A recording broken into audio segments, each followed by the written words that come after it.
Получается, если 3 дня простудное состояние и температура, кашель, то это уже серьезно, и с этим уже точно надо идти к врачу, затягивать дольше нельзя.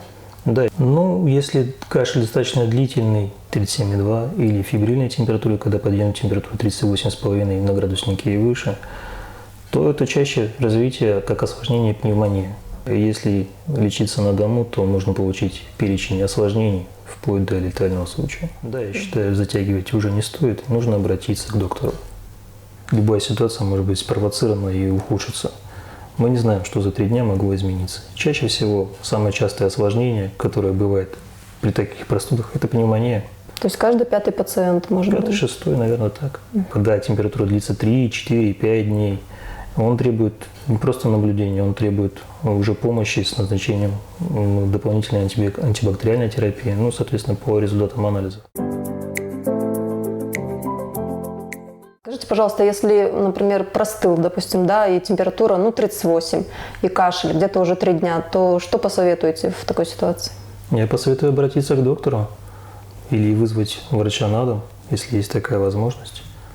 Что лучше, вызвать врача или идти? Вы знаете, наверное, быстрее все-таки прийти, чем ждать вызова. Но хотя ситуации бывают разные. Бывает, что состояние просто не позволяет куда-то идти. И проще дождаться. А до этого момента нормально дома находиться, самолечением заниматься? Нет, это ненормально заниматься самолечением. Любая ситуация может быть спровоцирована и ухудшиться. Мы не знаем, что за 3 дня могло измениться. Чаще всего самое частое осложнение, которое бывает при таких простудах, это пневмония. То есть, если, например, кашель уже несколько дней, то, скорее всего, что это что-то серьезное и будут последствия достаточно сильные.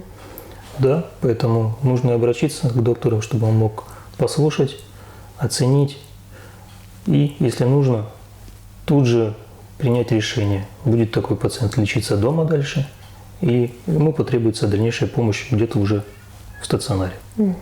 Ну, а вот если все-таки не обращаться, например, да, кашель, его же тоже можно самостоятельно вылечить. Если не обращаться к врачу, то велика вероятность, что можно до воспаления легких это довести? Да, такой вариант возможен. Насколько часто такой вариант? Ну, ссылаясь на опыт, не так это уж часто происходит, но все-таки, наверное, каждый 5-й, каждый 6-й пациент, к которому мы обращаемся, скажем так, когда температура длится 3, 4, 5 дней, он требует не просто наблюдения, он требует уже помощи с назначением дополнительной антибактериальной терапии, ну, соответственно, по результатам анализов. То есть каждый 5-й пациент может быть? 5-й, 6-й, наверное, так. Если все-таки вообще не пойти к врачу и так и продолжать кашлять, то какие конкретно заболевания могут, во что это может перейти?